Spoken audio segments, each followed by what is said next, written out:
whatever and ask him to walk on. And as soon as he starts walking on, you get quiet. Like right there, just get real quiet. Good. And you still, turn and rotate with him and everything, so he sees you walking in the middle, and just the tiniest little bit of flag there, perfect. That's your poop, I think, from yesterday. Oh, gotcha. And then, yeah, if he changes direction on his own, you got it. You step in front of him, send him back this way. You didn't ask for the change of direction, so he doesn't get to change his own. And if he comes off the rail and circles in closer, that's good. That's totally fine. So don't feel like you have to be like, no, you stay out there on the rail. And if he stops to investigate that, that's fine too. So there, just back up a little, back there. Now go back to the middle and send him on real quiet. Because he just tends to check out a little bit. I don't know exactly what's behind him wanting to just trot off, because he's kind of a lazy guy. But I think he just checks out and he gets a little bit, I don't know, a little bit worried almost. And he's like, oh, I think I need to move my feet. So that's why I've been trying to just encourage him. That's perfect. Good.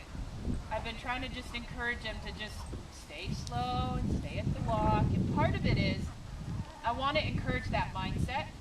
But part of it is just from a skill perspective. When I get on him and start riding him, I don't want him to just trot off. I want him to be able, when I ask him to go forward, to just walk off to start. Good. Yep. Perfect. And now let's see what happens if you were to walk like behind him, like towards his tail, like as if you're going to grab his tail. Let's see if he'll face up. Perfect. Then just when he starts facing up, like right there, stop. He'll get it. He'll make it.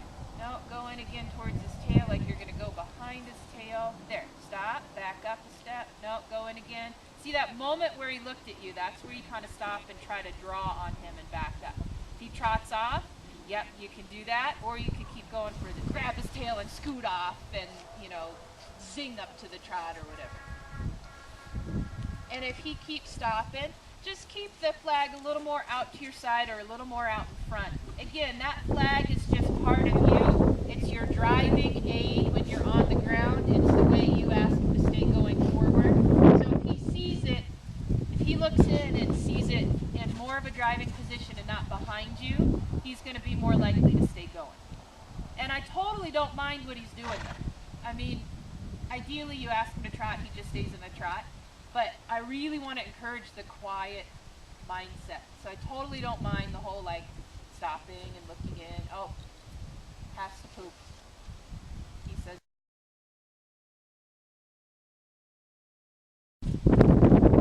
Okay, keep asking. Maybe a little more of the flag. There, you got it. Get it. Same deal. Love the transition. I know it took a little longer than ideally you'd want, but when he came up to the canter, didn't grab his tail, didn't scoot off, looked really good.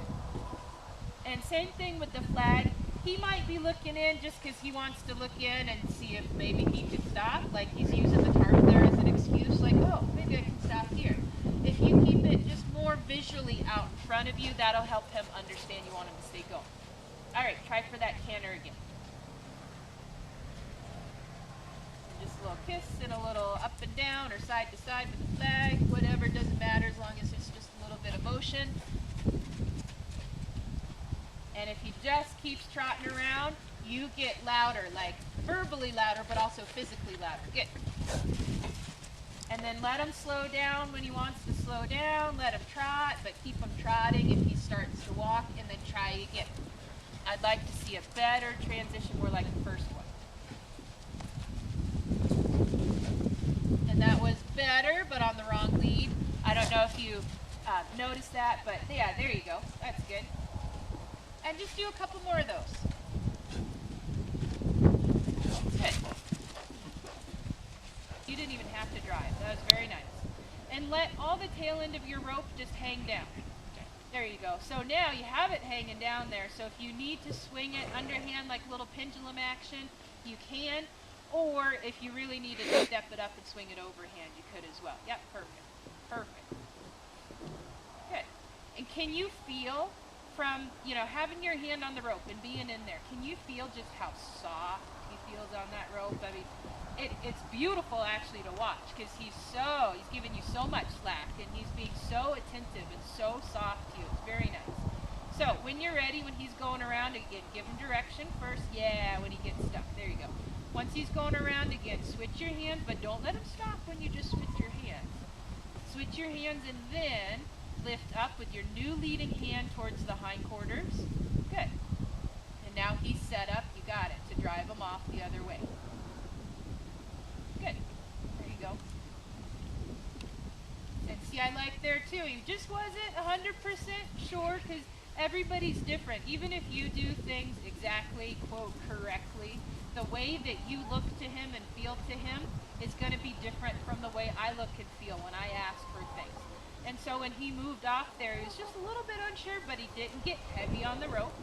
He didn't get stiff through his body and his neck. He stayed really soft, which is good. Good, and just keep walking towards the hindquarters. There, now stop.